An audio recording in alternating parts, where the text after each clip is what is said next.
তার স্বামী তাকে সুন্দর করে এলান করে দিল, তাকে বলে দেওয়া হলো কি যে দেখে যখন সন্তান হবে হওয়ার পরে পরে তাকে দুনিয়া থেকে বিদায় করে দিবে, তাকে একটি সুন্দর একটি কাপড় পরে তাকে সুন্দর করে মাটির দিকে ফিরে চলে আসবে।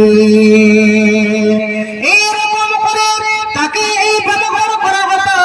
আল্লাহ রাব্বুল আলামিন নবী বিশ্ব নবী যখন এই পৃথিবীতে আসলেন তখন ঘোষণা করে দিলেন, তাকে এমন করে ঘোষণা করলেন যে ব্যাপারে এই পৃথিবীর মানুষরা তোমরা শুনে নাও, তোমাদের জন্য হারাম করে দেওয়া হলো, তোমাদের জন্য ওই মেয়ে সন্তানকে মারতে পারে না, তোমাদের জন্য হারাম করে দেওয়া হলো।